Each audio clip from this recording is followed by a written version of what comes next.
I was so excited to get my shipment from Last Bottle Wines in the mail the other day, full of incredible red wines, all from Napa Valley. I love wine tasting, so having this to my door couldn't be happier. Also, couldn't be more excited that today's episode is brought to you by Last Bottle Wines. If you don't know already, they're a Napa-based online wine shop with a twist. They offer just one handpicked wine per day until it sells out, and they're always at incredible prices. We're talking 30 to 70% off retail. And the best part is that there's no subscriptions, no fees, and no minimum purchase. And I could not be more excited to bring this offer right now because they're having a marathon sale, which is coming up March 28th and 29th. Even better, we're offering Dateable listeners 10% off your first order with code DATEABLE. So if you are a wine lover like me, this is a great time to join. And did I mention that shipping is 100% free? So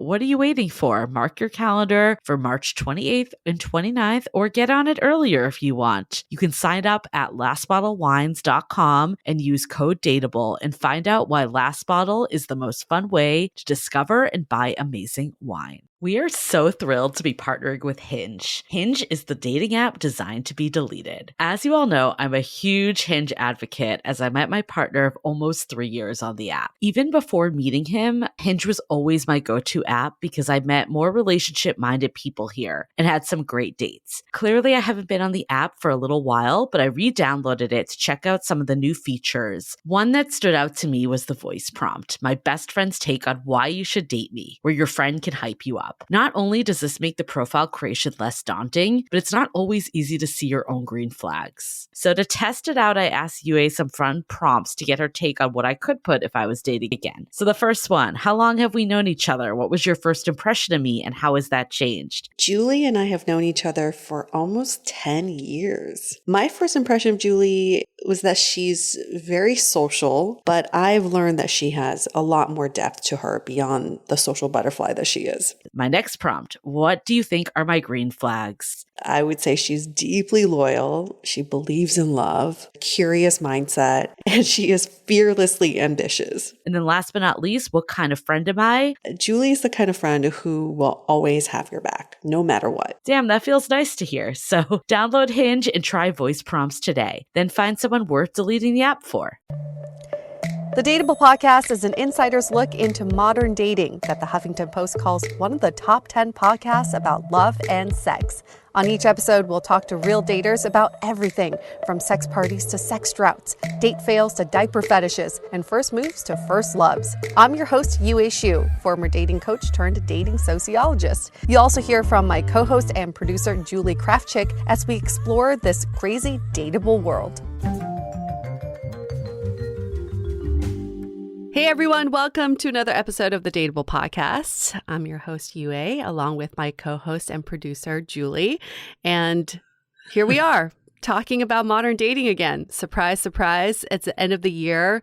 Everyone's trying to figure out their love lives. So everything we'll be talking about will just be so relevant to what's going on right now. Oh my God. I still can't get over that it's almost the end of the year. Like, where did this year, it flew by, I feel like. We say that every year. And I saw this great meme that was like, you don't see anybody saying 2022 is going to be my fucking year. Like everybody was saying about 2020 and 2021. Exactly. Everyone's like being overly cautious. You know, let's just get through this year first. No one will ever jinx that again. Yeah, but I think from a dating perspective, this time of year is always fascinating because we hear people all the time saying that the dating apps are dead this time of year in December because everyone is just all over the place with holiday stuff. And then it's that first Sunday of January, the busiest time of the year. So I think people, what is it, like the Super Bowl of dating apps, people have called it before.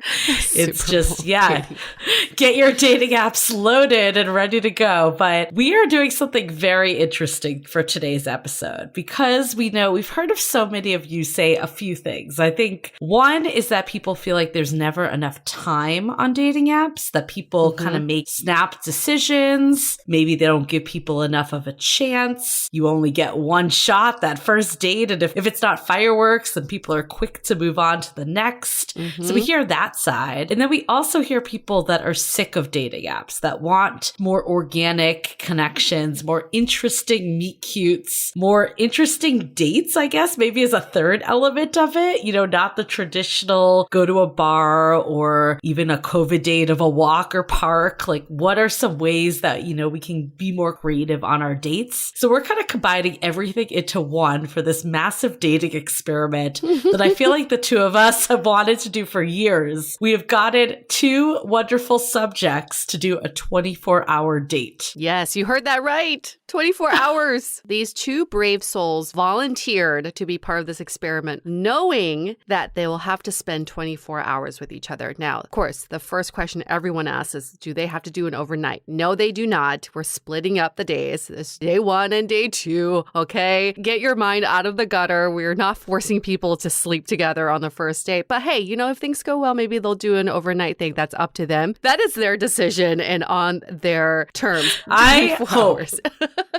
I feel like this experiment could not get better if they did that. But one of the participants, Jeff, he actually put up on social media, what would you do for 12-hour dates? And the comments that he was getting were hilarious because people didn't even know it was 24 hours. They just thought it was 12. And a lot of them were like, that's a long ass time with someone you never met before. So 24 hours is a long date. That's for damn sure. It's going to be very fascinating. It's going to be interesting to see how people's perceptions shift throughout the 24 hours. I have never been on a 24-hour date myself, but if you add up the time, obviously, that you're with people, I feel like I've definitely had dates that I liked them way better at the beginning and then I stopped liking them. And then vice versa, that there was more of the slow burn that grew over time. So it'll be really fascinating to see all this condensed into one weekend. The beauty of this experiment is that it is a blind date. They have not seen each other, met each other. They don't know much about each other. And we've also matched them up for specific reasons. So it's going to be mind-blowing, I can guarantee you, just to see the shift of what they thought they were getting themselves into, what they think their type is, and what they end up feeling. Of course, all of us have been there where, I think a lot of us have been on these first dates that go on forever and ever, right? Like you come out of it, you're like, whoa, that was an 8-hour date. I don't know why. And then you reflect back and you think, I have no idea why we spent so much time together. I wonder if it's a forced long date, how that could change their perception of each other. Wait, have you been on an 8-hour date before? So many. What? So many. I've never. When? And yes. Where? How times. did it go? A few times. Damn, girl. Yes. Well, you start the date maybe in the mid-afternoon, and then you say, let's go get drinks or let's, get brunch or whatever. And then hey, what else you got going on today? Well, you want to go to the park? You want to go to the museum? And then after that, it's like, oh, you're hungry. You want to get dinner? You want to get drinks after that? And then it goes on forever. I've been on these dates because I really enjoy someone's company. Not that I thought they were my soulmate and I had nothing else better to do. Boredom is the true reason. And I wanted to open myself up to that kind of experience. I've been on a few of these marathon dates. And then in hindsight, you can't judge the quality of date based on the time you spend with someone. We've talked about this before because it's so dependent on whether you have shit to do that day or not, whether you are in the mood for something like that. But I have been on these marathon dates and it's very telling because how you feel about them in the beginning completely changes by the end. Wait, so the marathon dates you've been on, have they been within the first couple dates, first dates ever? Yeah, first dates. Wow. What happened after? Did any of them progress into anything? Or were you like, I did it all in 24 hours? Yeah, slept with them, that goes into the 8 hours. Yeah. that adds the 15 minutes into the 8 hours, But then you have to cuddle and do the morning after thing, that just all adds up into it. I've also had dates where I've slept with them, I had to go get brunch with friends, and then I go back and hang out with them. Yeah. Not for you, huh? I really haven't done that. I feel like the only people I've done long dates like that, it's when I'm already established with them. It's never been someone very early on. Yeah. No, I've done a few of these first dates like that. And to answer your question, no, none of them turned out to be relationships. But I would also argue those were self-contained relationships in those 8 hours. We dated for 24 whole hours. Yeah. Started out beautifully, and then I learned so much more about him, and I decided it was not for me. I mean, if we're going to talk about efficiency, maybe everyone should be doing 24-hour dates. We're going to soon find out if it is a good idea or a bad idea from this episode, this experiment. But I think another interesting dynamic of this experiment is that we have given both of them only $100 to use throughout the day. And per day in San Francisco, the most expensive city in the US. But I think part of it is people sometimes equate good dates with what you do, not the quality time that's being spent on it. So of course, some of this will be interesting to see how they stretch their money. They've definitely been asking, can we go over slightly? Which is actually a testament too to how much money people spend on dating. It's kind of crazy when you think about it that $100 doesn't really take you that far. I mean, granted, it's 12 hours that you're doing stuff, but it is kind of an interesting perspective that that's seen as, not a lot of money. I feel like back in the day when I was like a teenager, $100 felt like won the lottery, Yeah, I was just thinking about the same thing because when I lived in New York with my ex-boyfriend, we were, in our early 20s, didn't make much money. And this was New York City. We gave ourselves a budget of $100 a weekend. Wow. A weekend for both of us. And we lived off that for 2 or 3 years. And we learned how to manage with groceries, how to make things for each other, how to be more resourceful. It is doable, even in a city like New York City. So I think sometimes we forget money buys convenience. It may not buy effort. Yeah, that's a good point. I think it's fascinating, though, because if you go out for a nice dinner in San Francisco, there's $100 right there. Oh, yeah. So, like per person. Yeah, exactly. Yeah. It's like done. Exactly. So I'm very fascinated to hear how they decide to spend their time. And I think it's really kind of a nice thing that we're doing the alternating days because there is something nice about it's almost like you're giving a gift to the other person by planning out the date. And I love we are so damn progressive, UA, that we have the woman going first. Yes. Why shouldn't more dates be like this? I love it because there's no judgment because we've set the rules for them. I'm so excited to hear the outcome and the post-date wrap-up of this experiment. But I've been telling this experiment to a few of my friends and coworkers as well. And so many people are now open to it. In the beginning, when we first posted this, so many people were like, hell no, I would never do this. I would watch someone do this. I would never participate. And now the more we talk about it, and because of the holidays, I think, some people have said to me, if you do this again, let me know. I'm down. I'm down. So maybe this will be a rolling thing. I will say we did put out a call out on Instagram, the podcast, and Facebook. We got a ton of submissions. So there's definitely a group that was eager to do it. I would say they were about 90% women. So women are way more into this than men for whatever reason. Straight women. Straight women. Yep, that's a good call out. And I've asked a few of my guy friends if they would do it. And the answer was all no. So of course that's, a generalization, but it is what we were seeing for whatever weird reason that women were maybe a little more receptive to this idea. So hats off to Jeff for being brave enough for this experiment. He did not need any convincing. Nope. He was like, hell yeah, I'm going to do it. And you'll see why. His personality is just so in line with this experiment. It just makes so much sense. Yes. Before we get into this episode, I want to give a few shout outs because I realized that so many people listen to the podcast and then we talk about it on DMs or through email or even through in-person conversations. And we forget that we had these conversations. So I want to give a shout out to my friend Venus, who's a goddess through and through. And she's been listening to our podcast. And Julie, I don't know if you have friends who are like, I keep hearing you talk about a podcast you do. And I finally got a chance to listen to it. It just shows that not all of our friends actually listen to our podcast. But Venus is like, I finally listened to it. I'm hooked on it. I listen to it on my commutes. You guys are so funny and so engaging. And I enjoyed every episode. So I want to give a reverse shout out to Venus. Thank you so much for listening to our show and for being entertained by us because we entertain ourselves too. I love that name, Venus. definitely goddess Isn't that a great level. name? So, you know, it's interesting because we have so many interactions with people on a weekly basis that sometimes if they happen early in the week, I forget by the time it's the intro. Forget. Because every week feels, it's weird. I feel like time goes really slow and really fast at the same time. Things that happened a day ago, somehow I feel like is a month ago, even though it was a day ago. It's a time warp. Yes. Before we get into our question, I want to ask you your opinion on one thing that's came up for me earlier. It's holiday related. And it kind of made me think about it when you were talking about our friends listening to the podcast, because I may offend people. So hopefully people are listening. Okay. So if you're a friend of Julie's, you can just turn off the podcast now.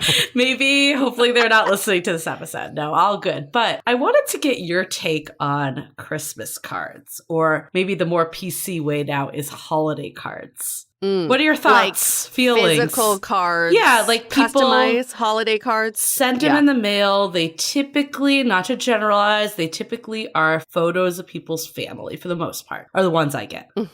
What are your thoughts? Yeah, it's funny. My partner and I were just having this discussion, or better yet, a debate about this. First and foremost, I'll say this. I will love anything anybody sends me in the mail. I love getting physical mail, unless if it's glitter. I cannot do confetti or glitter. That is just bad juju. Don't send that shit. But physical cards I love because they're handwritten or there's something personalized about them. Now, how do I feel about sending them? My partner and I took some holiday photos. I didn't know what we were going to do with them. He wants to send out physical cards. I want to send out PDFs. So there's a difference there. And I said, fine, if you want to do physical cards, you can send it out to your friends. But for my friends, it's an email, honey. Okay? Because I know what I do with the physical cards when I get them. I admire them for a few hours and then I'm sorry, babies. I recycle them. They go in the trash. Where else am I going to put them? So I had this whole conversation with my partner about it too, not to send them out, but just feelings on them, because since I moved, I've had a lot of friends reaching out, asking for my address to send me their cards, right? And I do want to echo the sentiment that I always like to be thought of, and, you know, it's always nice to receive something, but... You know, she's about to drop the bomb. Oh my God. I had to not be a total Grinch first. I really appreciate the time. I also would not be offended if I got dropped from the mailing list. So how do you say that to someone though? Because I do the exact same thing. I have this stack of ones that pile up that I look at for a second. Oh, cute. And then I put it in the recycling bin because I can't even put them on anywhere, or I just won't get rid of them at that point. It almost feels wasteful to me. And what I don't like about them is a couple of things. I think part of it is I'm Jewish, so I was never raised with sending Christmas cards. Or holiday cards. You don't do Hanukkah cards? No. So it's not like a thing that I understand that people have traditions that all these years. I don't have that. So if you drop me from your list, I will not be offended in any way. I think the other piece of it is I feel like it's another thing that kind of alienates single people. What single people send holiday cards? Yes. Exactly. And why? Because the only people that send holiday cards are families, or maybe what I have seen creep in, this is probably what you're doing, I'm going to guess, is a couple with their 2 dogs, their makeshift family. Is that what you're doing? Yes, we're doing a makeshift family, I just said. You heard it right. A makeshift family. Yes, we have our 2 dogs. It's really adorable, but I'm a little embarrassed to send them out because I'm like, we have nothing. There's no news other than what's up. We survived COVID. I have nothing else to update people on. Well, okay. But here's the thing that I don't like about them. They're very generic. If you really want to spread holiday cheer, why don't you text and see how I'm doing, not just send a generic card? So there's one thing. I almost feel like it elicits the same stuff for people as social media when they're seeing things that maybe they don't have. I personally don't fall in that camp, so I'm just guessing that it elicits things for people. I think for me, it's I just feel like we should celebrate milestones that aren't relationships. I feel like, why can't people be as excited for someone landing their dream job or something? I feel like there's a lot of other milestones, but no one would ever send out that holiday card. I just want single people to send out a photo of their dating app. of them getting blackout drunk at a bar or maybe even on a walk of shame, like that would be a good holiday card. But that would never happen, or they would get like ridiculed for it. So what I don't like about them is that it's some you must fall into the societal flow kind of, right? It's like once you've hit this stage of, family, that's when you send out your Christmas cards. I never got Christmas cards from half these people until this happened. Because that's when you have something to celebrate, is when you have a family. And that's not the right way to think about it. And I had this exact same thought when I was like in my early 30s. So one year for Christmas, I did send out a single UA Christmas holiday card. Love where it. I listed out all of my accomplishments, meaning like surviving blackout drunkenness, still surviving singlehood, being in my shoebox apartment in New York City. Good for you. It was meant as a joke, but also inspired by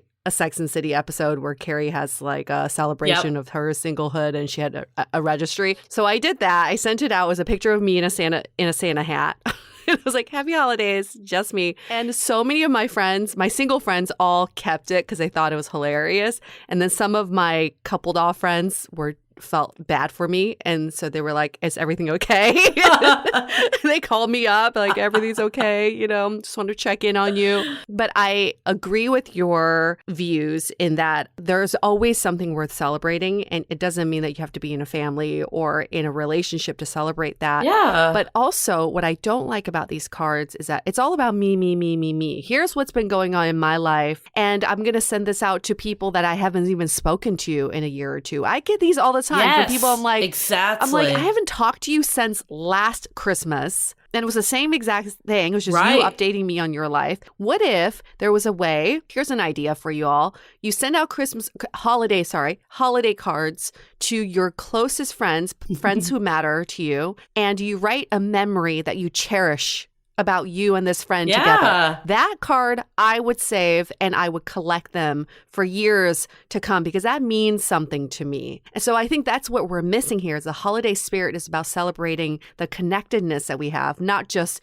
you, your life, and your accomplishments. That's 100% it. And I definitely, I'm not trying to say this in a way that people shouldn't celebrate marriage and children and the traditional things that our society views as accomplishments. I absolutely think that we should, but I think we should be more open to other accomplishments too. Those shouldn't be the only ones that are celebrated. So I want to call that out. I definitely like seeing people's kids. I just wish it was socially acceptable that people without kids or without partners could also send something and it wouldn't be like a weird, oh my God, what's wrong? Is everything okay? Type of situation. Julie, we should send out cards, the two of us.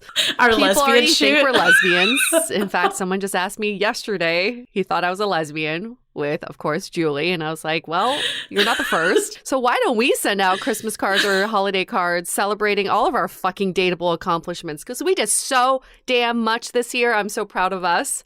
Exactly. I love that idea. Why don't we just, put our partners on there too and call it what's a quadruple? Not a triad anymore. No. A quad? They were not part of this. They were not part of these accomplishments. Okay. You know which pictures I'm referring to. Julie and I have very, very good engagement photos, the two of us. That would be perfect. We do. Before we get into our question, have you watched Sex and the City reboot yet? I have not. You told me about it last night. I was too tired to watch it. I know the spoiler already, and I don't want to spoil it for other people. I already know what happens at the end, and it's like tied to the title of the show and just like that. Right? Isn't that the title? I can't even. I'm still shook up about it today. I do not like it at all, and I wanted to discuss it with you, but I agree. We'll give our listeners another week to catch up, and maybe I'll make it on the intro next week. You probably read all the spoilers because it's gotten a lot of press, and I think they did that for a reason, but I agree. I think it's a really weird way to start off this show. Okay, question. We'll get to something less weird. Here's the question. Yes. I know that you're supposed to give people more of a chance than just a first date, but how many dates should you give someone before deciding if you want to keep seeing them or not? Yes. And this is in line with the 24-hour experiment a bit. Yes. Gonna come back here, right? We've had guests who do 5-minute dates and then they'll actually leave after Oh my 5 minutes God. if they don't feel like there's chemistry. We've had guests who do like the 1 day only and they go on like 1,000 first dates. There is something to be said about giving people time because naturally how we met people before dating apps were through repetitive FaceTime. When you see someone over and over again, you develop chemistry with them. So yes, beyond a first date, I think after the first date, you should always ask yourself, did I enjoy spending time with this person? Take the romance out of it. Did I enjoy spending time with them? If the answer is yes, go on a second date. We believe in a 2-date default. We've talked about this before, just because the first date is all about just getting to know each other. And the second date, you can gauge more of that chemistry. Now, coming out of the second date, I think you should come out with, am I from like 0 to 100? How attracted am I to this person so that I want to see them again? 0 to 100. Am I past the 50% mark? And if you are, go on a third date. And I think that's how you keep progressing is every date you gauge where you are on that spectrum. I think some of this is knowing yourself too, because there are some people in our audience and our listeners that, you know, give people so many tries and they don't really know what they're looking for at all. And then there's the other people that swing to the opposite side of the pendulum that are quick to get rid of people, right? So I think some of it is knowing where you are too. There is something nice about being like, I know what I'm looking for to some degree. And I'm not saying that it should be qualities like they're 6 feet or whatever, but you know, like someone that makes me laugh. If I can't laugh on a date, then maybe that isn't the person for me. Or maybe not even someone that makes me laugh, but someone I can laugh with, like enjoy myself. So it's good to have some things that are hard non-negotiables. I think that is important because if you don't have a North Star, it's going to be really hard to find anyone. That being said, if it's all superficial non-negotiables, that's another reason why maybe giving that second date or extended time could actually help you get out of your own way. So I think there's a side of understanding yourself and where you are. The other piece is every date's a spectrum too. You may not feel fireworks, but I think there's been dates I've been on that I wanted to get out. Yes. If you feel that need that you just do not want to be there and there's zero attraction, I think that it's okay to trust your gut a little too. I think sometimes we try to make things work that just won't work. And that's not necessarily the right approach either. But I think if you're at least 50% on this person or you're having a good enough time that you're, you know, enjoying yourself, maybe you're not like, this is my husband or wife, but at least you're saying, I'm enjoying my time with this person. I think those ones can grow. But I think if you're in this stage that you're just trying to like, because they're good on paper, for instance, make it work, even though you hate being there, I think that is okay to listen to yourself and just not keep giving it a try. Okay, I think that's a good way to wrap that up then. So quick announcements for this week. At Dateable Podcast, follow us on Instagram. Remember, 5-star reviews really, really helps us out. So that can be our holiday gift to us. No need to send us a Christmas card. Just give us a 5-star review. We'll be super happy. I think that's good for announcements. And let's take a quick message from our sponsors. This episode is made possible by our sponsor, BetterHelp. In our years of doing this podcast, there has been one major takeaway, and that is therapy is beneficial for pretty much everyone. And we are so happy that BetterHelp makes therapy more accessible for all by matching you with your own licensed professional therapist. You can start communicating in under 48 hours by connecting in a safe and private online environment. And you can send a message to your counselor anytime, I know I do, and schedule weekly video or phone sessions. BetterHelp is more affordable than traditional offline counseling, and financial aid is available. As our wonderful Dateable listeners, we want you all to start living a happier life today. As a listener, you'll get 10% off your first month by visiting our sponsor at betterhelp.com/dateable. Join over 1 million people who have taken charge of their mental health. Again, that's BetterHelp, spelled HELP.com/DATEABLE.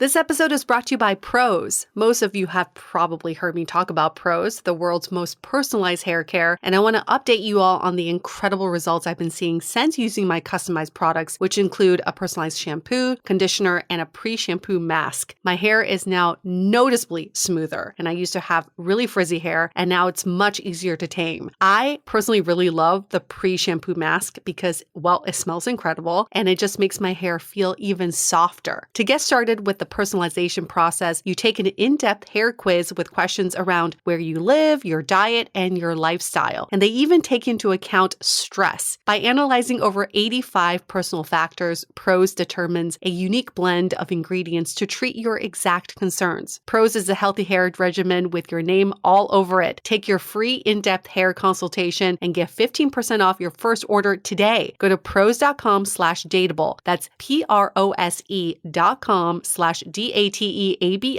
for your free in-depth hair consultation and 15% off. Okay, let's hear how this 24-hour date unravels.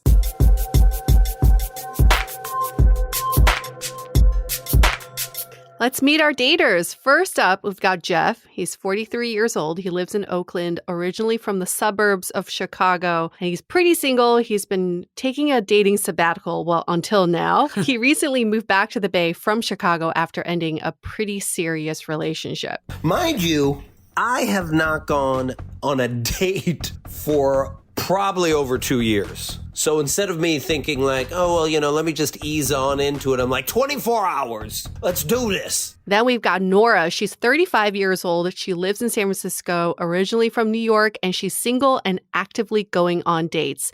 She recently moved to San Francisco after being bi-coastal since college.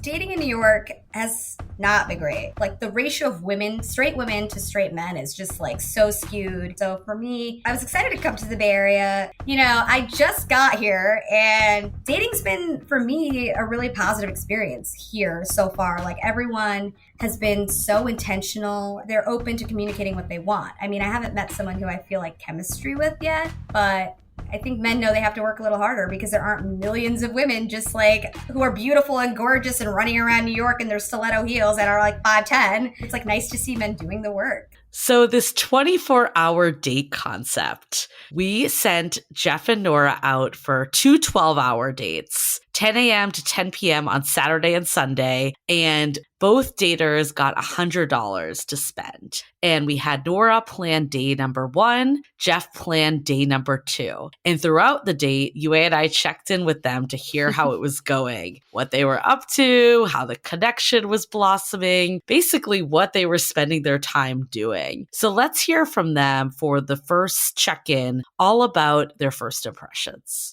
It's been really good. It's like we haven't run out of things to say. She's just so dope and smart and and dynamic and fascinating. And yeah, I'm just having a really interesting time, finding out about her life. We walked across the entire Golden Gate Bridge, and then we walked all the way through Presidio, and we just had dim sum. And $100 is not a lot of money, but we got dim sum for $20, so I feel like it's a win. I think we've learned a ton about each other. It'll be fascinating. It could all go downhill from here. Am I attracted to her? I don't know. I feel like we're more friendly with her than I'm attracted to her, but that might change. I don't know.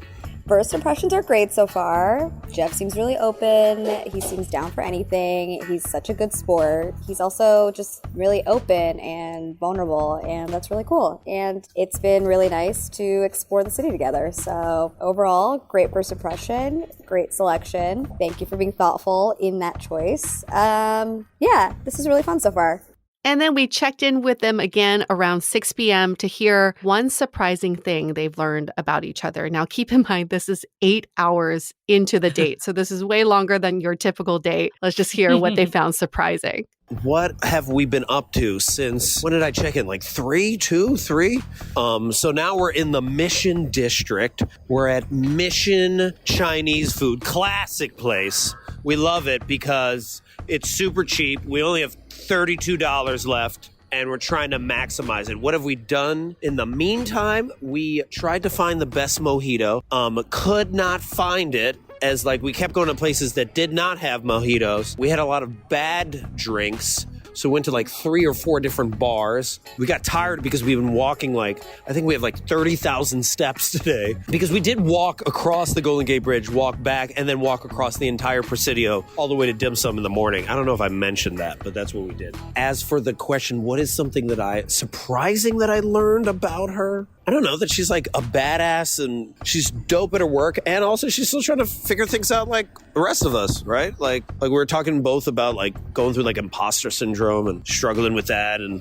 like we're recovering people pleasers, and how do you figure out a way in which to be happy and successful. So a lot of conversation about that. Hello.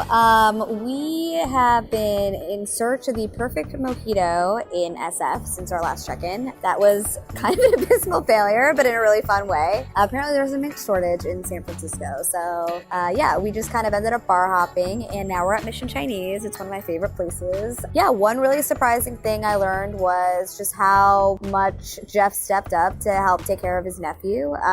He moved all the way back to Chicago, got an apartment. I thought that was really incredible, and it shows how much he comes through for the people he cares about. So very surprising. Actually, I have 2, so I'll tell you another one. His last date was 2 years ago. I was like, mine was earlier this week. Sorry, but I mean not sorry, because I literally don't know you. Well, I do now, but 12 hours ago I did not. So yeah, it's been really fun, and I will check in with you probably in another few hours. And then at the end of the date, around 10:30, we checked in with them for a final time. We still couldn't gauge if there was a romantic connection here, so we really wanted to push them a little further and ask, on a scale of 1 to 10, how would they rate the date? And did they see a romantic connection? Ooh, this is getting spicy. 10:55 p.m., laying in bed back in Oakland. Man, I think I hurt my leg because I think we walked so much. My body was not ready to be walking that much. But anyway, to answer your question, how excited I am about tomorrow? Oh no, man. I mean, we just spent 12 hours together. Like a 6, maybe a 7. Maybe after I get some rest, maybe it'll be higher.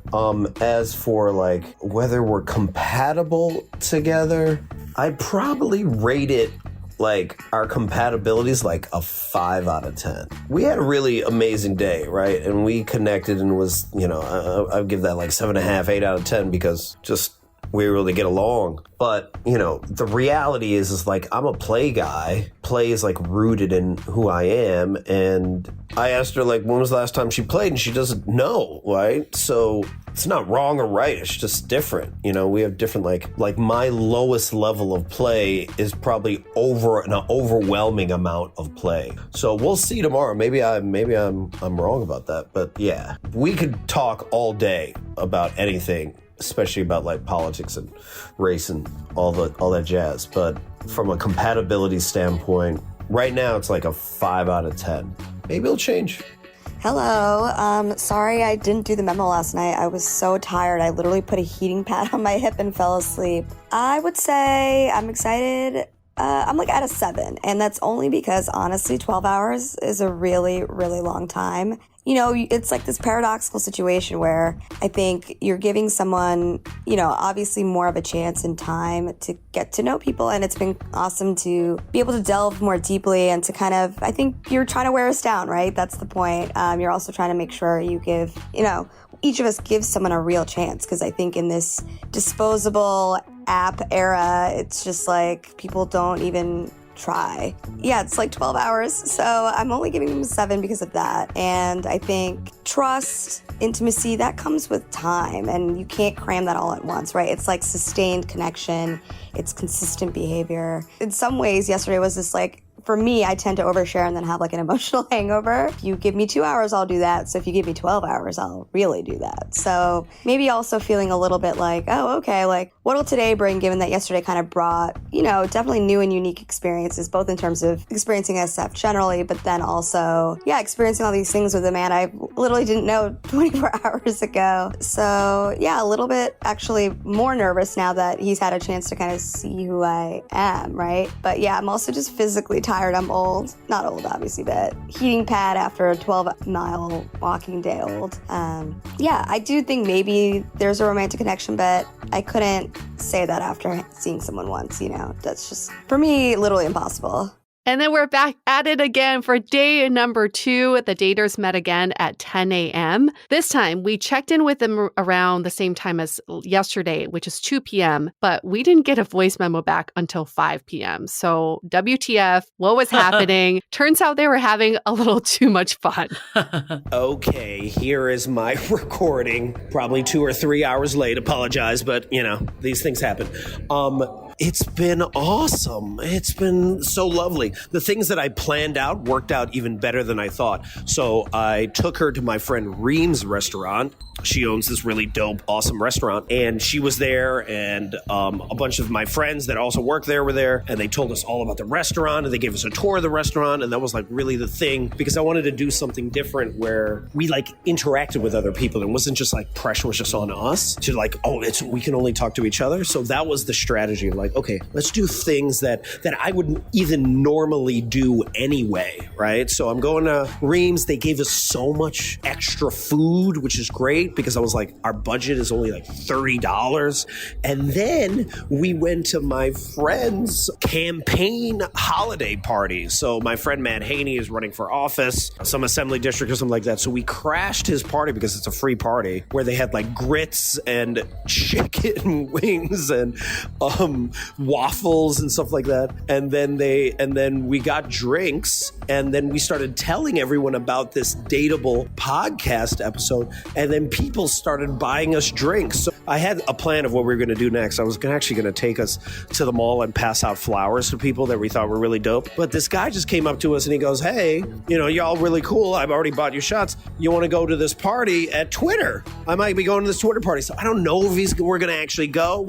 We'll see if he comes through, but we're down. Oh, the other thing of like, are we more attracted to each other or less? I think in my opinion, I think I'm less likely. Like, I now know her enough to know that like I'm super playful, super flexible, and she's just different. And I'm much more like clear about that as we've spent more and more time. And also like now she's asking less questions, so it's like not as curious. So like that's just the vibe and the interesting. But still, we're having a really fun time. So, and that was the goal. Hello. Sorry for the delay. This is Nora.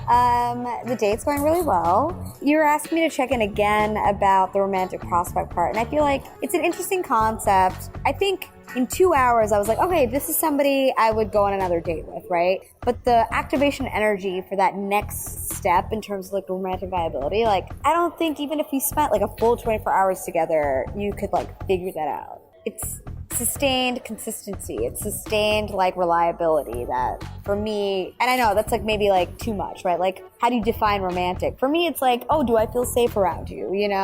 Yeah, I don't know. It's going really well. It's been wonderful. We're also, it's not even about like Jeff to some extent. It's like how incredible San Francisco is. It's how wonderful people have been in response. Like we have $100 to do this thing, and then like we get free drinks, we get free food. It's like pretty incredible. And it's like, I think just generally it's been wonderful to be reminded that if you're open, the universe is open and kind, and that's pretty fucking cool. So yeah, going well. I could maybe see something. I don't know. It's just like you can't tell in 24 hours.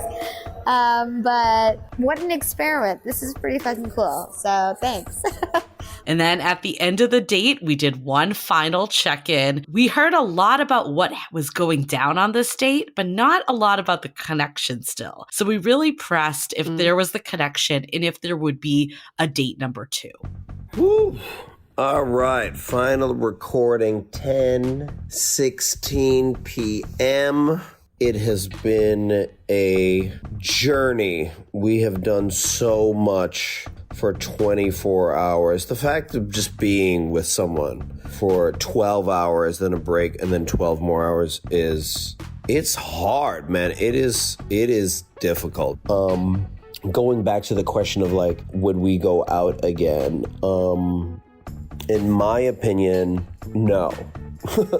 and not because she's dope, she's dynamic, she's beautiful, she's amazing, she's fucking so smart, and she's gonna be so successful, and she's gonna do so many dope ass things. But like compatibility wise, we're just different. I even told her that. I was just like, I'm like a play guy. Like I spend more of my time being much more process oriented and not focus on results. And like, her life is built around results. Like that's what her whole life has been, from when she was going to elementary school to now, like, as a lawyer, and all of the accomplishments she's had. So yeah, we're just different.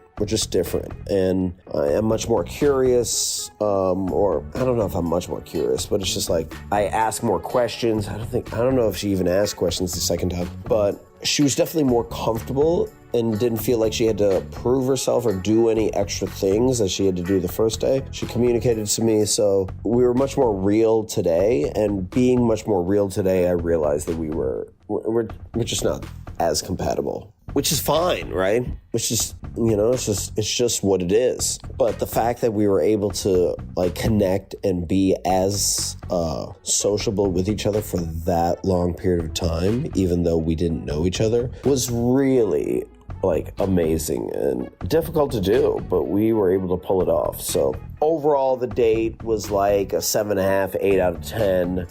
Compatibility wise, we're probably like a 5 or a 6. And I hope she finds someone super dope, and I would be down to crash her wedding. Hello, reporting back after the end of the second date. It was an incredible adventure. The first 12 hours, I planned, and so it was difficult to assess, like, what does Jeff like? Are his choices in terms of the things that bring him joy and, how he would like to spend his time. He was like really go with the flow. He was really down to do anything. And so like there's an initial, oh, okay, this guy, he's really flexible. He's really open. He's got a lot of like wonderful positive energy. He's easy to be around. But, through the second date, because he planned it, I'm able to get more of a glimpse into like how he operates and how he engages with the world. And so I think by the second half of the second date, it kind of became clear on a very fundamental level that we really like engage with the world differently, and I think we view the world pretty differently. Again, I think the first 12 hours gave me a much greater sense of like how our values and our morals definitely, I feel like in a lot of ways aligned, which I don't think you get that after a regular normal timed first date. But, through the second date, I think we were able to go even more deeply into like, how do we see things? How do we see people? How do we want to engage? And I would say Jeff likes to play a lot. And, I've definitely learned a lot from him over the last 48 hours. And I definitely aspire to be more playful and to not take myself and others and life even too seriously. But at this point in time, I would say we are fundamentally very different in that respect. And I think, especially given that play is so important to Jeff and I'm just not as playful, that, I don't think romantically we would work out, we'd be viable, but he's definitely somebody I would love to be friends with and somebody I would love to continue to learn from and hang out with. And yeah, he has really cool friends. He's doing really cool things. I think he's learned a lot about the importance of not expecting too much and just kind of living your life based on the values you have and who you are and being unapologetic about it. So I thought that was definitely really cool. And yeah, this experience was really fun. I learned a lot about myself and kind of how I do engage with the world currently at this point in time, as well as how I want to show up. So that was really cool. So yeah, I don't think we're going to go out again, but I had a really wonderful time meeting him. And I thought this experiment was very, very cool. So after this 24-hour date, we wanted to check in with both Jeff and Nora to hear what really went down and how they're feeling after it all settled in. Let's start the conversation with Nora. So Nora, you went on a 24-hour date, which we're guessing it's probably the first time you've ever done anything like that. What in particular about this date was different than your normal date? Honestly, first and foremost, it was just physically exhausting. Like I am 35 years old. I'm like in reasonably good shape, I thought, but like after the first night, I literally had to put a heating pad on my hip. And I was like, am I 35 or am I 75? Because this is like insane. But I mean, I think like just like physically, it was like taxing in that respect. But I think also like, I mean, I had to commit to spending 24 hours with someone that I might not even like. And I think in this era of like complete, like, I don't know, I feel like with the apps, people view other people sometimes as totally disposable and people won't even give people 24 minutes. And here I am like committing a full day to someone I don't know. And so A full weekend. Yeah. for a weekend, yeah, I was like, I have a lot of shit to do, but I'm definitely going to just not do anything that I need to do in my life and commit to this. But yeah, I think we just were able to delve really deeply into like our values, our morals, and I got a sense of who someone was at their fundamental level really quickly. So that was definitely really different. I feel like, and I think I said this in one of my recordings, I was like, you guys just wore us down, right? Like that was like one of the things you did. And so at one point, like I remember, like my vision of the date was definitely really different than Jeff's. I did a lot more like one-on-one things and I like did like traditional date things. And he kind of, my view is he kind of had like a scavenger hunt vibe to his stuff. And like, I think generally I'm a people pleaser and I think I would have like got along with some of the things he wanted. But, he planned a second date and like 17 hours in, he asked, like we went to the Salvation Army and we had to pick out like things. Number one, I picked out very utilitarian things, which I don't think he like, like we'll talk about compatibility later, but, and then he like takes me to a political like fundraiser and I'm like, I'm taking this shit off. Like I am not going into this place wearing, like I literally looked, like I looked homeless. I was wearing multiple layers of things. I just didn't, I was like, by 17 hours in, I definitely felt more comfortable, but I also had this paradoxical feeling of discomfort because I tend to overshare. And I said this also. So like in 2 hours, I can easily overshare on a date, but now you've given me 24 hours. And so I could like really overshare. And so there was this like sense of intimacy because of the shared time. But at the end of the day, I still don't know this person. You can't know someone 24 hours later, right? So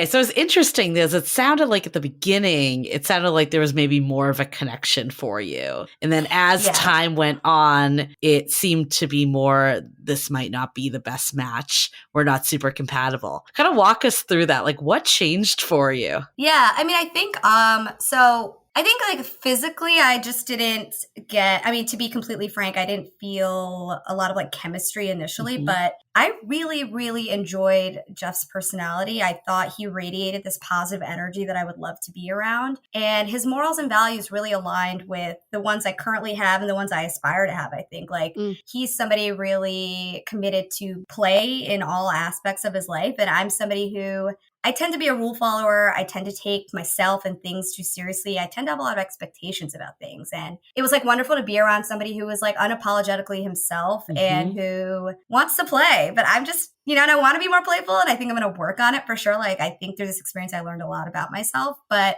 I'm just not that down to play all the time. I have like stuff to do. I like tend to take things really seriously. And so I think for me, in complete honesty, like I think I got the sense from him that I wasn't compatible for him. And so for me, like I think I was like, okay, like I might have gone on another date with him, honestly, but I think play is so important to him and I'm just not as playful of a person in that sense. Like I do think I'm playful, but I'm not going to talk to strangers for 24 hours, right? Like I think like, I was like, my conception of the date was to get to know this person. And throughout the adventure, he engaged with a lot of other people. And there was a lot of that, which didn't feel, to me, I was like, that's not what this is about. But I do want somebody who generally is like obviously really like social and, We wanted to ask you about that because we also had that same feeling of there's a like, lot of people on this date all of a sudden. How did you feel about that versus one-on-one? Yeah. So, at the end of the day, when you have 24 hours, like we did speak to each other a lot and he did ask me really thoughtful questions about myself and he was a very attentive listener, but I definitely felt like the spirit of the date wasn't in line line with what I viewed the date to be. And I was a little bit thrown off by that, and a little bit like, I think at a certain point we stopped getting to know each other as well. And, I could have obviously steered the date back. And I think, I didn't. I was also, I was like physically really tired. And just to clarify, when you say that it shifted the spirit of the date, it went from getting to know each other to now it's all kind of activity-based things. Yeah, it was like activity-based. I felt like I was being challenged, and I definitely want to be challenged, but not by someone I don't know, maybe completely in complete honesty. But he needs to figure out if I'm someone he wants to be with too. And like, I get the sense he wants somebody who's totally down to do all these different things and to think outside the box. And yeah, that's just not really like me. I think I need a little bit more comfort around someone before, and I'm just like not going to show up to a political fundraiser wearing a Salvation Army sweatshirt. I'm sorry. Fair enough. Does that make me like, I was like, no, and like last night, like we were kind of talking and I was like, I just kind of felt like, am I not that fun?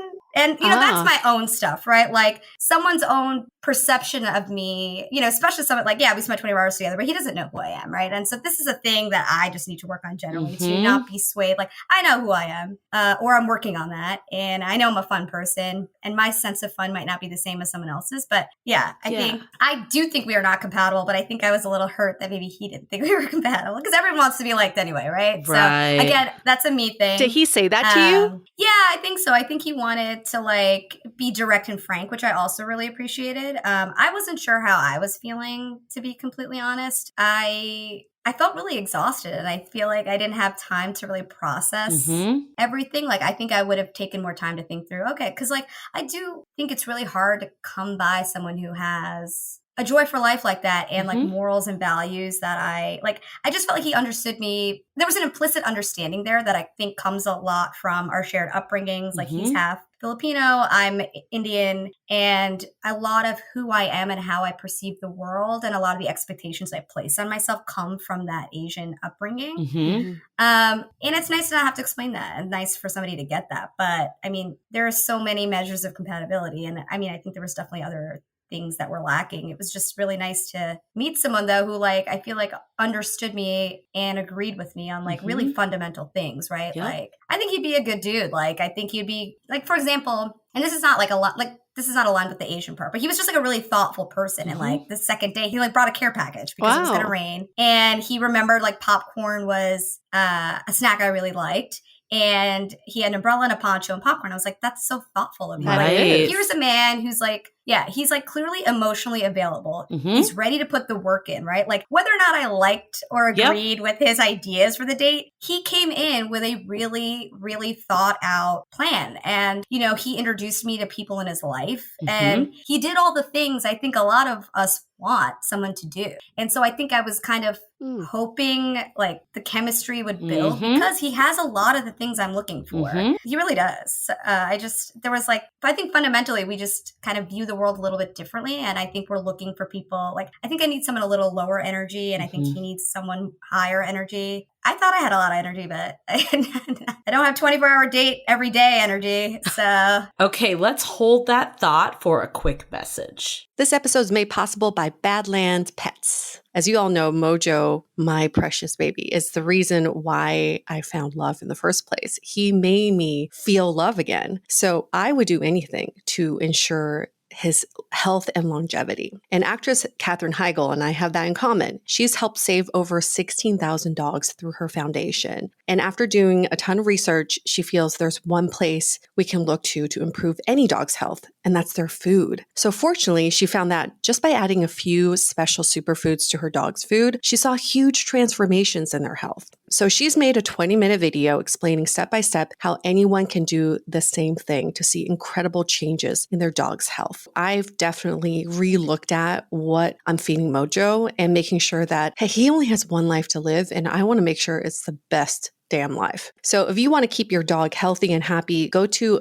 badlandsfood.com/dateable and watch Catherine's video right now. Again, that's badlandsfood.com/DATEABLE. As you know, I recently left my corporate job and I've been in total recovery mode, all about self-care. One of my new routines is the nighttime shower before bed. There's just something about washing away the day and that reflection that's been super helpful for me. I've been using one of our partners, Osea's Mega Moisture Duo. This combo body oil and body lotion are so freaking incredible. It literally feels like I'm at a spa. I realized that the secret is seaweed and other skin level ingredients that are normally reserved for face products. And that's why I was so excited when Osea became one of our partners. And, we're so grateful for partners like this because one, they keep the show going, but they're also super good for all of our listeners and for our own well-being. So if you want to have that nighttime bliss like I am doing, you can get 10% off your first order site-wide with code DATEABLE at oseamalibu.com. You'll get free samples with every order and free shipping on orders over $60. So head to oseamalibu.com and use the code DATEABLE for 10% off. Let us know which products you end up going with. Share them in social. Super excited to see what you end up choosing.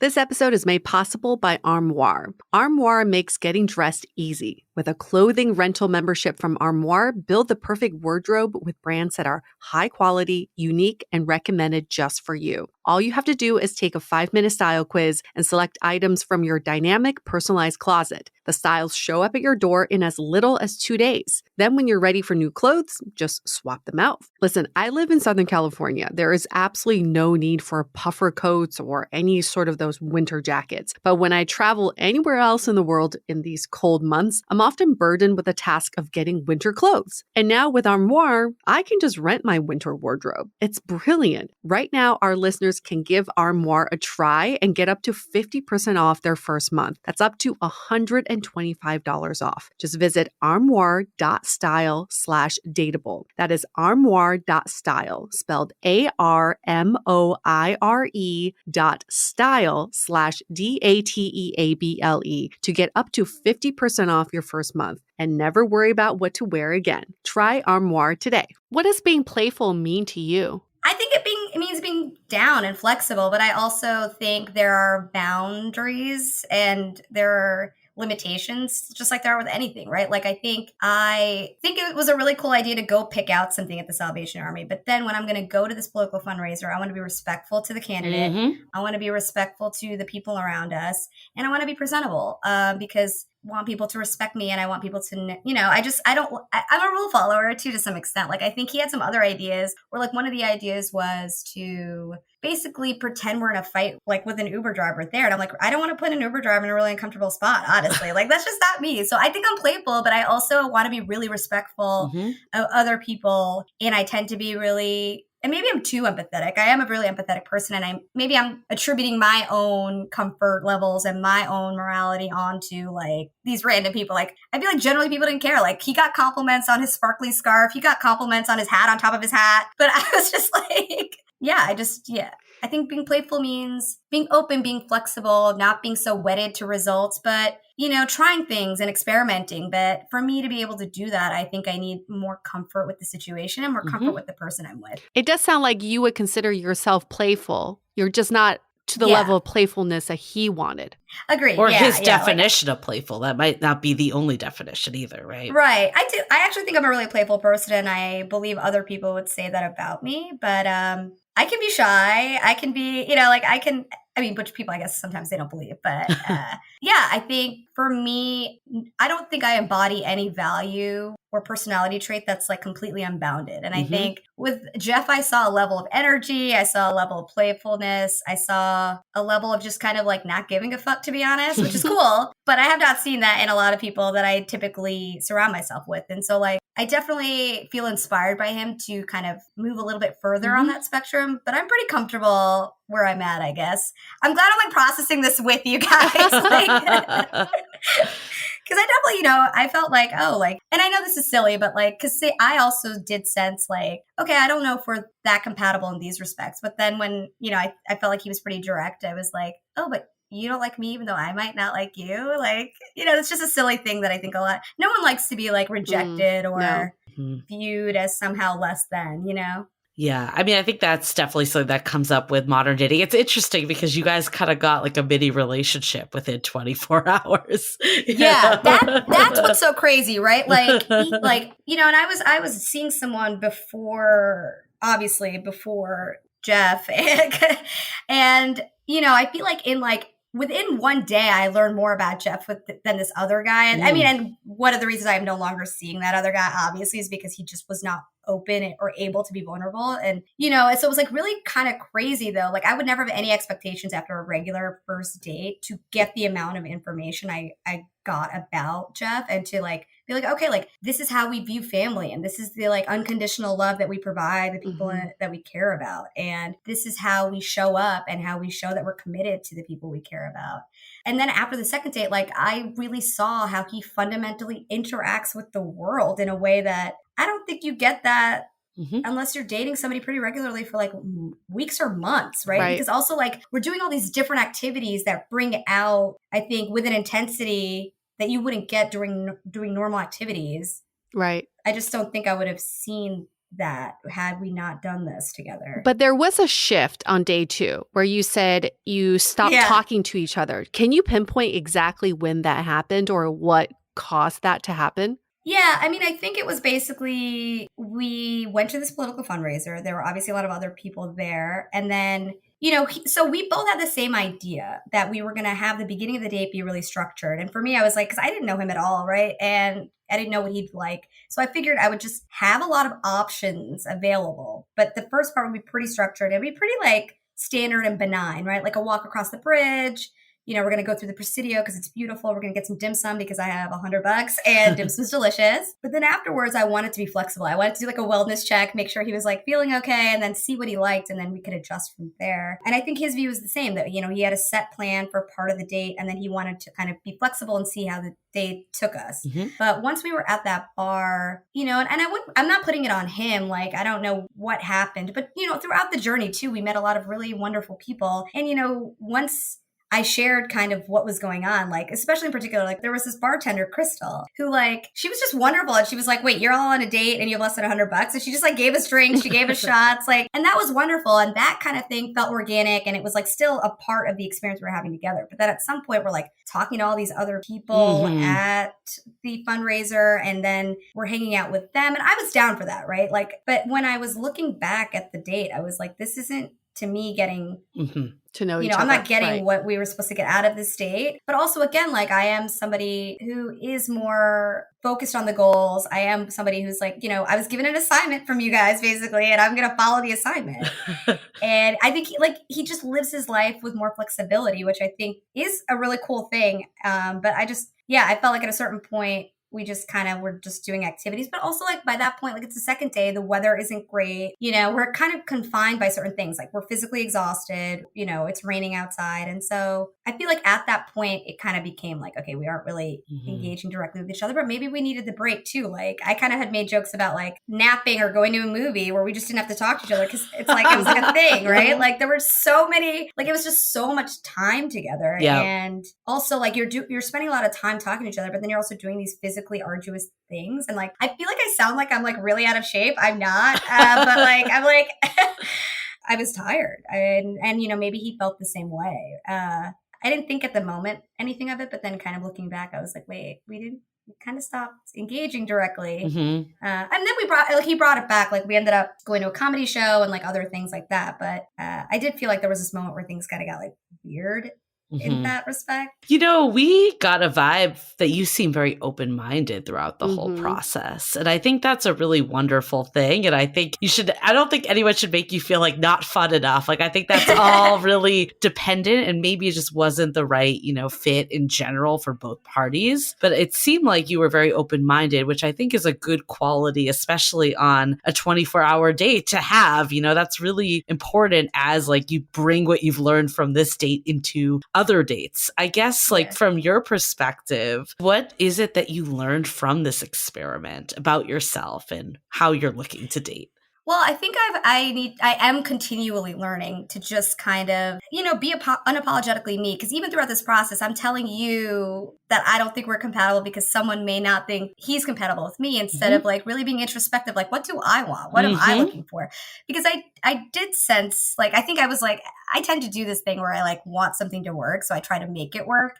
Like, we weren't that compatible, but I really wanted it to work because seems like a really great guy. I've learned that I have to continue to try to just be introspective and think about what I want and not be so concerned with other people's perceptions of me and what's going on. I definitely learned that, I don't think I'm going to ever be as enamored with play as Jeff is, but it's a really good idea to be more playful and to go into things not having any expectations. Like, I felt stressed out about the date initially, right? Like, here I have to plan 12 hours. I don't know anything about this person. He could hate everything I suggested. He could not be able to do the things I want or want to do them, but he was really down and really chill. And I worried a lot about nothing ultimately, right? Like, obviously, if we're both willing to do a 24-hour date with a person we don't know, we both have to be somewhat open. Well, I think that's a good amount from this first one. We'll have Jeff come on, and then we'll have you stand by for some takeaways.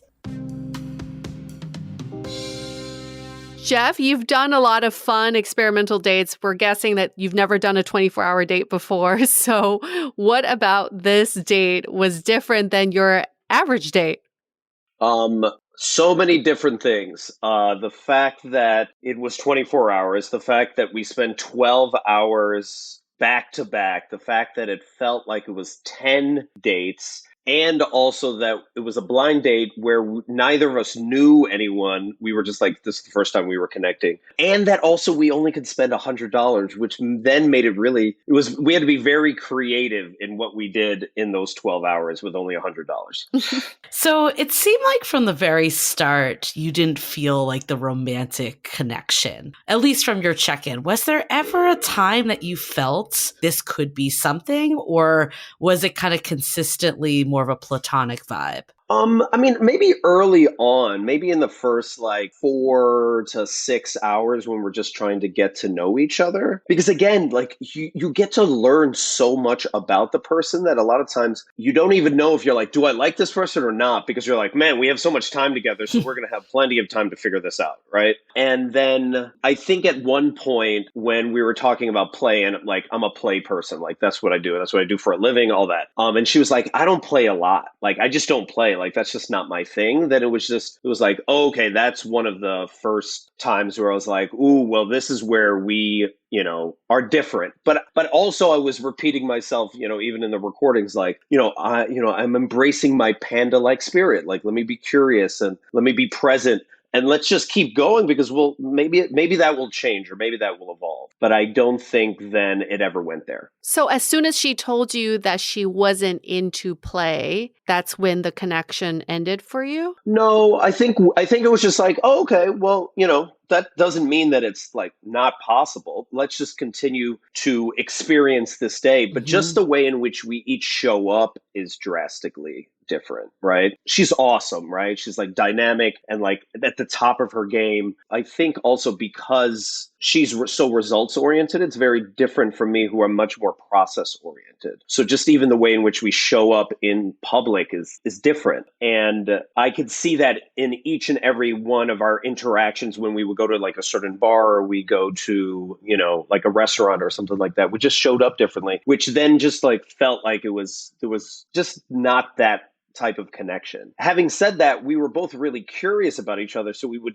I'm fascinated by her, so we talked the entire time. So I want to dig into this like process oriented versus results oriented a little more. Sure. Can you kind of elaborate? Like, what does that mean in terms of how you view compatibility? So, because I play, right? That's like what I do. I love to not really focus on an outcome. I'm really more in there for like attunement and connection. I talk a lot about this, about how like one of your first forms of ways in which you connect is via attunement. Like when a baby looks at a mother's eyes, like their brain waves are identical. That's the way in which people begin to play, right? So everyone is always trying to attune with each other. So when I'm in a space and connect with people, I try to create like a psychologically safe space, and then we kind of like go on an adventure together. So an example of that yesterday was, it was like, okay, well, guess what?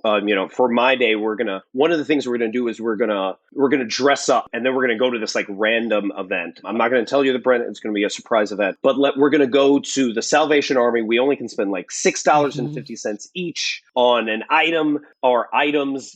Get dressed up. Like I bought like this ridiculous hat and like a shawl and stuff like that. And I was like, all right, we're gonna have fun. We're gonna try this thing, see what happens. So I bought stuff with the idea of like, oh, this is going to be entertaining. And then she got like a sweater or something like very utilitarian, right? Which is just her way in which to show up to play. It's not wrong. It's just different. So like then when we were going to the event, we weren't going in with the same like play-oriented energy, and we were on the same page, if that makes sense. I'm struggling a little bit with this simply because to me, I feel like everyone has a different definition of what play is, but I feel like by her being along for the ride, that's evidence of her being playful. And I'm also putting myself in that situation. I would probably been even shyer than that. So true. I mean, like for her to even agree to this experiment, that already means that she's pretty playful and experimental. And so I'm curious to hear from you, Jeff, at what level of play are you expecting from the women that you date? Oh, I mean, I don't know. I think I do know. I want to be able to go on a date with someone or have an adventure with someone where we both are willing to like put ourselves out there and be fully present in the moment, and that the result isn't as important as like the process and our ability to have like an experience together. And I think at times, and again, the way in which I'm trying to describe this is like, it's not wrong or right? It's just different. Like the way in which we just were showing up in each space was just different. When we went to like my friend, like Matt Haney's like holiday party for his campaign because he's running for office, and just the way in which we interacted with people was just different. And again, that's not wrong. It's just that we just weren't on the same page. It just didn't feel like we were connected. So, I feel like, we're looking at this, like, what did she do wrong or what did I do wrong? I don't think we did anything wrong. I think we interact with people in a different way. And that we even agreed and talked about it that way. They were just different people. So I don't know if that answers your question. No, I think that makes a lot of sense. Like every date isn't going to end up being the person that you end up being with, right? That's just the matter of fact of this. I think the 24-hour, if anything, just probably sped up understanding each other and seeing each other. I guess the part though that is interesting to me is like,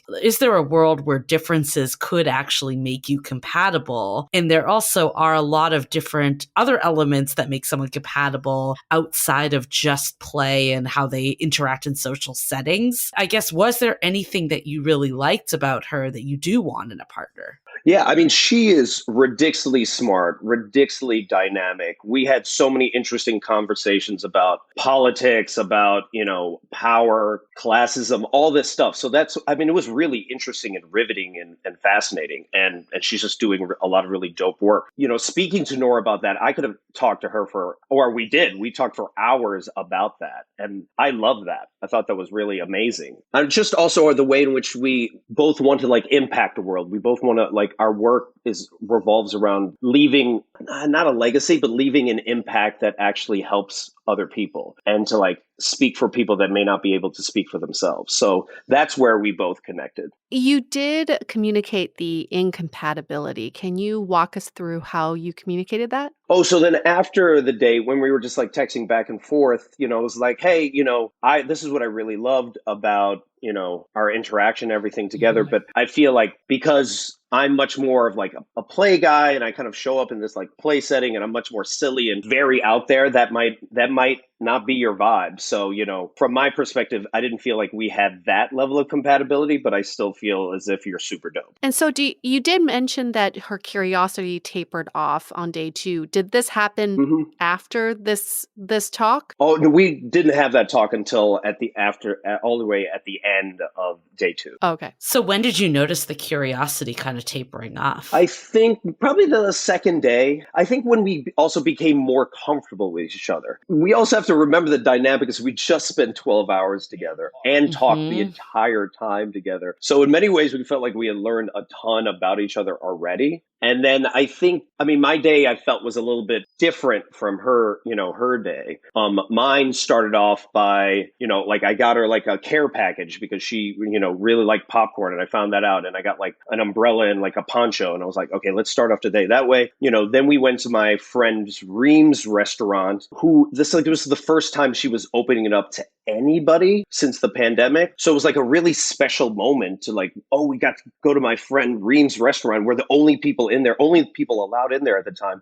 And she gave us a tour, and we talked to my friend Tim, and it was just like a really like special, fun experience. And then going from that to, Matt Haney's holiday party, I was constantly trying to create opportunities where not only was there like we had feel pressure that we had to entertain each other, but that we could actually show up in spaces and connect with other people as well as connect with each other. So that's how I felt like it was different. And I put a lot of effort and time to figure out how to maximize the time and also create like a safe space where we felt like we could connect to each other while also connecting with others. So, it sounds like there's some areas that you did find her, like there to be compatibility, but this play piece is really what overshadowed everything, like enough to say that it wasn't worth going on a second date. What was it about that aspect that overshadowed all the other potential parts of connection? Well, I think it comes down, to like values, right? And one of my most important values is play, is showing up in a playful, curious, present type way. I think she interacts with the world in just a different way that is also really interesting and fascinating, but just not the way I show up. So, me understanding that as what being one of my core values, it was just like, well, this is how I show up every single day. So I already know that this is going to be something that would like probably like rub her the wrong way, because there would be a lot of times when I would be silly and ridiculous, and she'd be like, that's just not how I show up in the world. And I wouldn't want to put her in a situation like that. So how important is someone to show up exactly how you would like for them to show up versus someone who's open to working towards more playfulness or showing up in the way that you are expecting? Yeah. I think it's more the openness, right? It's more like, when I describe it, it sounds as if it's like, this is very rigid. Like there's only a certain way and one, no. That is what it sounds like. That is what it sounds like.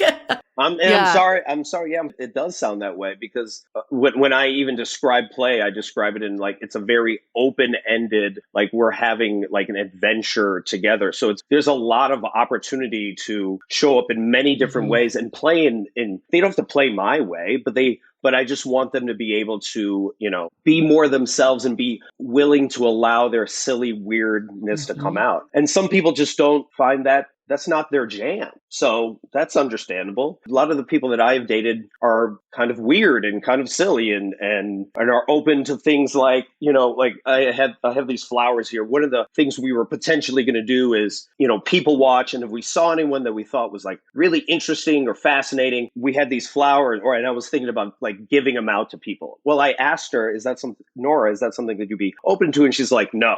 I know. I'm like, that's my thing. Okay, cool. So then we didn't do that. I constantly was trying to, especially on day 2, figure out ways in which, how do we do something that's playful and fun, but also within her comfort zone? And if it wasn't, then we were just like, okay, we're not going to do that. So 24 hours, you probably saw different sides of her throughout it. And it sounds like you kind of got a chance to explore different activities from what I'm gathering. What is it about the 24-hour date? Like, what did you kind of learn from doing this about yourself, about what you're looking for? more about the whole experience? I learned that 24 hours is a really long time. I learned that, what am I looking for? That attunement is actually really important, and that I myself have to also be, more open to different people that might show up, in a way that might not be like me. So like throughout it, I constantly was trying to think, okay, how can I make this more of a safe space so that we feel more connected? So I was constantly trying to be much more aware of that. And also knowing that, it's also really scary for a woman to be with this one guy, like a taller dude for like 24 hours. So I was constantly also thinking about like from a safety standpoint of what can we do where she also always, feels in a safe setting, to do stuff. As for like, what else did I learn about myself? I learned that I could like just roll with it. I mean, I was really proud of both of us. The fact that we were able to keep conversation going all the time. Like the second day we went on all these random adventures because we bumped into people that like bought us drinks or took us here or took us there. And it felt like we were traveling together. And I thought we together had collaborated really well to be like, oh, they were doing this really cool thing. And people would be like, hey, well, we want to be part of the adventure, want to go here? And we'd be like, sure, let's do that. So, that was fun. I think that was like fascinating that at the beginning of the day, I had no idea where we would end up, and we ended up in a drastically different place. Okay. Now we're going to bring everyone together for some final takeaways. Jeff and Nora in one room together. So we have Jeff and Nora back in the studio together. And I would say you and I have been on the edge of our seat this entire weekend. It's like we've been watching reality TV live. It's been amazing. So good. And this has been quite the experience. I wasn't even on the date, but I've learned so much about being on a 24-hour date and what that means. Before we go into our takeaways, we'd love to hear from Nora and Jeff about what will you take into your dating life from the 24-hour date? Sure. I think I probably mentioned this before, but to just be open and to not come into things with so many expectations. I think once I was able to not feel so stressed out about the structure of everything, things kind of flowed. And to take every experience as an opportunity to learn something about myself and the world around me. Just generally having a more positive outlook about dating. It's not as awful as it can be sometimes. Yeah, it looks like you guys had a damn fun time, if nothing else. Yeah, we did a lot of really cool stuff. And it was, as I mentioned before, it wasn't even just about Jeff. Like, for both of us, we're rediscovering San Francisco, and we met so many cool people along the way. And it just kind of renewed my faith both in straight men generally, but also just people. Like, it's if you're open, people are generally open and kind back to you. Well, I think also in regards to the openness, I learned also that Nora and I bonded over the fact that we were like, we are doing this. We are committed to doing this, and we're going to get this like together. And I think the more we spent more and more time together, we actually like together created these fascinating places where then people wanted to jump into our world. The first day was interesting in the sense that it was much more she and I, but the second day, all of a sudden, because we had a certain level of comfortability, other people really wanted to like buy us drinks, take us to their place, take us this adventure. I don't know. I feel like we got on the same page in that way. And we were like, ooh, we're like a team now, and we're going to like make this like a memorable experience, not just for us, but for anyone else that interacts with us. Love that. And then I guess a question for both of you is that what is one thing you would do differently when it comes to dating after this experiment? Okay, I'll go. I think I definitely need to be even more open. I mean, again, this is the first time I've dated anyone in like 2 years, so I have no idea what I'm doing here. So like, this is like a jump off the deep end. So I think I need to not just be more open, but be more willing to take risks that the person that might show up that might be compatible with me might not show up in the way in which I envision, and that I need not limit that or have too many preconceived notions, and really be like a panda, right? Playful, curious, and like present and open to the adventure. I love that. I would definitely echo that. I think for me also, I've learned, I really want to be more unapologetically me. And the things I'm looking for aren't unreasonable. They're not too much. I'm not too much. And I think like what was so nice about being around Jeff was like how open and vulnerable he was and how willing he was to make a real effort. A lot of us are like taught we have to be like the cool, chill, like lady and then like kind of lure these men in. It's like, no, if a guy is like serious about you, you're going to know it, and you're going to know it by, hopefully their words, but really you're going to know it by their actions. And I felt like Jeff really demonstrated he was committed to doing this in a way that I also felt committed. And so I'm just going to try to like, if something's not really working and if I'm not getting what I need from something, to not give it a million chances, because there are people like Jeff out there who, do align with me in a lot of ways. So somebody is going to be out there who's going to give me what I need in the time frame that I need it. That is the best thing you could learn from something like that. I mean, I think there's been so many interesting kind of tidbits that have come up from this. I think we can kind of go into some of our takeaways from this whole date. But I think for me, the biggest one is that we always say that people need more time in modern dating, but 24 hours might be a little too much time. I think that's one thing that came out, is it almost like was like hard for you guys to process how you were even feeling in the moments, because it was just all about kind of what you're doing on this date. And I think that almost there was like too much pressure to do activities. And what I've learned too from this date specifically is that people view dating very differently. Some people are all about just, we could go nowhere and have a connection. And then others want the experience and the activity. And I think you guys kind of got a little of each in this date. It's interesting to me to hear what people kind of reflect back on the date a bit more. And Jeff, I think you're very in the experience. I'd say like 90% of what you reported back was the experience. And I think maybe that is an area where Nora, you could learn from Nora of being more like, it's less about the experience and more about the one-on-one time and all the other people here. And then I think Nora, you probably learned like the experience side, you can learn a lot from Jeff of how do I be more in the moment? How do I stay curious? How do I stay present? So I think there's probably areas that both of you can kind of take away to kind of get that to be more well-rounded. And it's ultimately a combination of both at the end of the day. If we just are looking for an activity partner, that's not really like the, core relationship. That's just an activity partner. But also if we're not doing anything interesting, then that's boring too.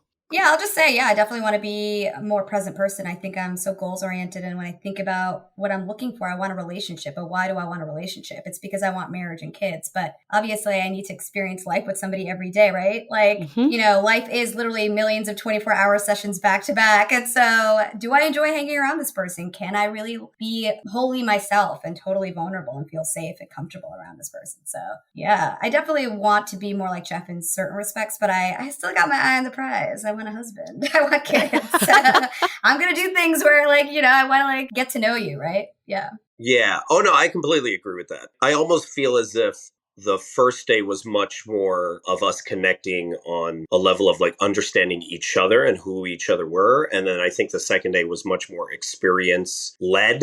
So we probably spent less time connecting in that way. So yes, I agree. I think, one of the biggest takeaways is going into a date with like a default parameter. I think we go into date thinking, I'm going to give this person like 5 minutes. And if they don't live up to what I'm looking for, I'm out or the connection's not there. But what if you said the default is I'm giving this 4 hours minimally, so that you kind of know that you're spending your time with someone for a set amount of time versus them trying to earn extra time with you. That's just never a good way to think about it. There is something to be said about the yes and mentality. And I actually think both Nora and Jeff can learn from this. We talked about Nora, we touched upon that you can be a little bit more present and open to this playfulness that Jeff has been talking about. But for Jeff, it's this kind of the same thing. There is a yes and mentality in play too. So if Nora wasn't so down for handing out roses or fighting in front of the Uber driver, maybe there's an and to that and not just a series of putting her through tests. And I know for Jeff's point of view, these were experiential activities. But from Nora's perspective, they felt like tests and she wasn't passing these tests. So you're creating this me versus you mentality. But if you had a yes and mentality, then it's okay, she's not down for that, but let's try something else. And like, let's just show a little bit more compassion with that. What is interesting is, yes, both of you had, I guess, a more chilled out date the first day and then more activities based. It sounds like there was more connection on the first date because you were able to speak and talk to each other and ask each other all the questions. But on day 2, both of your interests tapered because of the activities that were overshadowing the date itself. It just felt like there was a lot of anxiety around activities, what to do next. What crazy thing can we do next? What crazy thing can we throw into the mix? And that completely overpowers the integrity of the date, which is getting to know each other. When we listen back to the check-ins, your first day check-ins are so different from your second day check-ins because there was just a lot more intimacy and connection on that first day.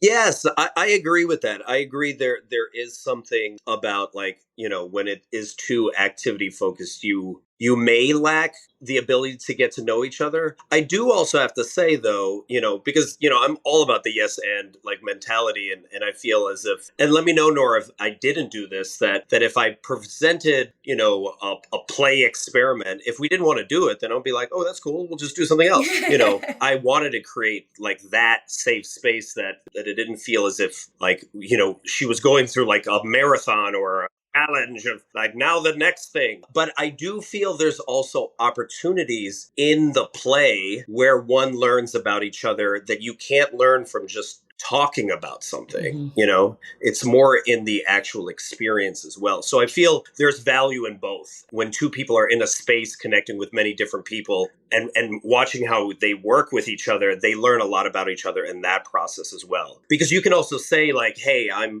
this way, but when you're in the experience, then people can actually see it as well. Yeah, I definitely agree with all of that. And I didn't directly communicate when I felt at times some anxiety around things. And I do feel like if I had directly said, I just don't want to do that, you would have been totally flexible and open. I think you always did communicate that you wanted me to feel comfortable and enjoy what was happening. So I do think you do embody the yes and sentiment. And I do think that you did exhibit that with me, but I do think we did lose connectivity because, you know, the other people ended up being very distracted. True. But I do think you do see things about the way others engage with the world. That's really important to know when you're looking for long-term viability. So, well, you guys just went through like a month-long relationship in one weekend, so. I know. Was that couples counseling? I know. I'm like so tired.